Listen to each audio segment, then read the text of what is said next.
celebrated graphic novel ever, Watchmen. Now the Watchmen characters in the DC universe come together for the first time.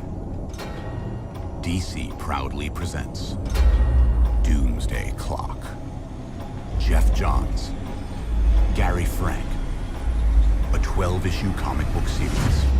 Get issue number 1 at a comic shop near you. Hello everybody out there in YouTube land, and welcome to DC Fans United. So today I am finally taking a look at Doomsday Clock number 4. Now I've done reviews of Doomsday Clock 1 through 3 already, so be sure and check those out if you haven't already. So Doomsday Clock number 4 is written by Geoff Johns. The art is by Gary Frank, and the colors are by Brad Anderson. This issue has 2 covers. There's the main cover, which is a stack of pancakes, because the new Rorschach loves pancakes. And that's the cover I ended up getting, because all of the variant covers were sold out by the time I finally got to the comic shop. But the variant cover is pretty cool. I like it a little better. It's got the Rorschach there walking and the fire and explosion behind him, so that's pretty dynamic. Both covers are fine though. I'd noticed with this series that the main covers tend to be a lot more boring than the variant cover. So we'll go ahead and start off on the first page, and I liked this issue, but I don't know if it's just because there was so much of a delay waiting between issue 3 and 4 that some of my enthusiasm kind of went away. But for some reason, issue 4, I just wasn't as excited about it as I had been for the previous issues. So the new Rorschach is here in prison. He's in Arkham because Batman put him there in the last issue. This is essentially an issue about him. There's a lot of backstory, and we get some really good flashbacks to his past, particularly when he was a child. And the writing and the art throughout's really solid. The issue overall, though, is kind of different. So it really jumps back and forth a lot in this issue. So while he is in Arkham Asylum, he is having memories about his past, and some of those memories take place when he was locked up in a mental asylum. So it's like what's happening in real time and what he's remembering are both him being locked up. So you really have to read closely to follow exactly what's happening, and sometimes even fill in the gaps yourself. But that being said, it's really good and artistic. So then there's more flashbacks, and we see, he's living in the Watchmen universe. So there's all the protests going on about the war and Dr. Manhattan happening in the background. And the real big reveal, one of the big things in this issue, so this is kind of a spoiler, so if you don't want anything spoiled for you. But the main thing is, if you remember the psychiatrist in The Watchmen, the original comic, who is studying and talking to Rorschach, he is the father of the new Rorschach. So that's how this current Rorschach was able to get a hold of all of the Rorschach's journals and whatnot, and was able to learn so much about him. Another big thing that you find out is everyone who was within a certain radius of the big alien creature at the end of the Watchmen, the ones who weren't killed by it were affected mentally. So that's why he's locked up in this asylum. So there's a lot of trippy imagery and things where he's having psychotic problems, but it isn't all real. And you see a lot of scenes and panels where he's fighting with orderlies and stuff like that. So it's pretty interesting. And there's one scene while he's in the asylum, so this is in the past, and he escapes and runs out and up the stairs, and it looks like he's actually going to jump off the roof, but there's a guy out there standing on the edge. So this turns out to be Mothman, and he jumps off, and you think he's going to kill himself, but you see this really cool page where he's used bed sheets and stuff to make wings for himself, so he flies away.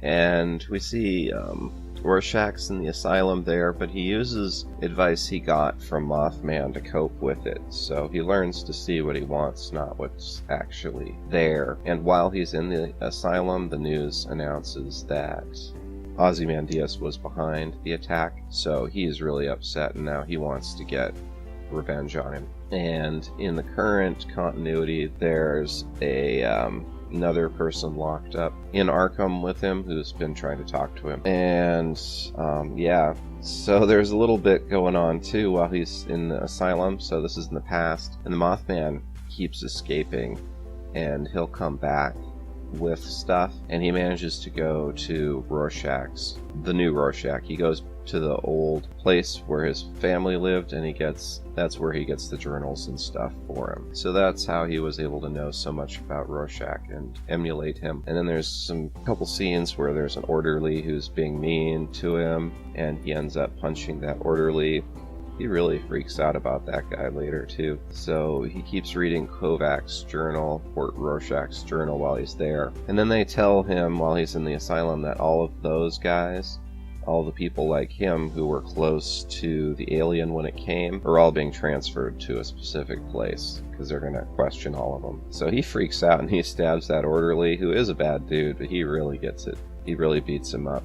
So then we see on the news they're announcing, and they all see it's announced that they suspect that Adrian Vedet was the one behind it, so they are pretty sure Ozymandias is the one. And that killed his parents and everything, so this Rorschach's really upset about that.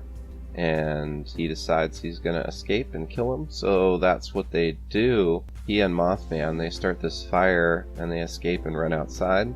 And this is a bit of a spoiler too. It's a really strange scene. I didn't really understand why he chooses to do this. If you have any idea, let me know down in the comments. But at this point, Mothman decides to not go on anymore, and he walks into the fire and kills himself. So, you know, moths are drawn to the flame. I mean, that would be the simplest answer, but I don't really know. So Rorschach continues on his journey, and he finds in his bag more stuff from Mothman. So there's all kinds of information, like letters and stuff. You know, I'm just kind of giving you guys a real brief overview too.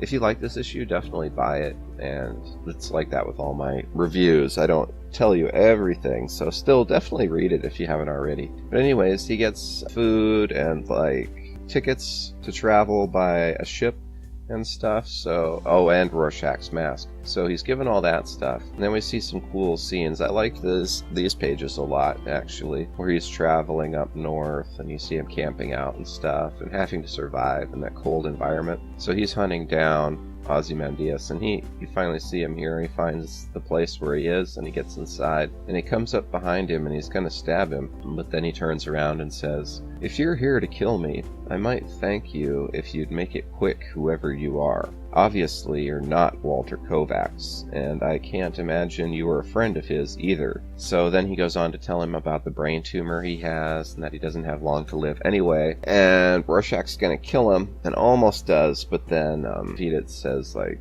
"I am a monster, and what have I done? And I've seen the light." So Rorschach doesn't kill him. And we already knew that because they're working together in the first issue. So then it jumps ahead now. We're back to the present time while they're in Arkham. So this woman who's locked up in there with him is like the Mothman of this universe, or his daughter. I'm not really sure how that works exactly.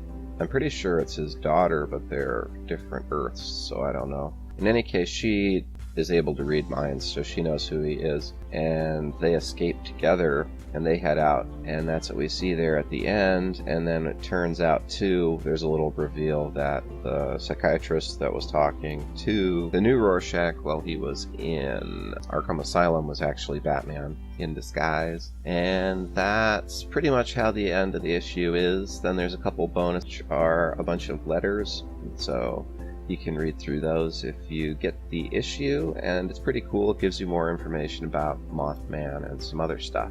Alright, so that's all for now. I liked it pretty well, but it's mostly because I've already been reading Doomsday Clock. I didn't like it as much as the previous issues, but still definitely good, definitely worth a read. It's just such a long wait between issues, so that's tough. I really like Gary Frank's art. I mean, that kind of goes without saying, but that's definitely the best thing about it. It's just the art throughout. And it definitely filled in some cool stuff about the new characters, some backstory on them, so it's good just to know. I'm curious to see what they do in issue 5. Alright, that's all for now. Thanks for watching, and for subscribing. Oh, be sure to hit the bell for notifications. It seems like a lot of people aren't getting notified when I put up videos, so be sure and do that. And as always, thanks for watching and subscribing and being a part of DC Fans United. End of line.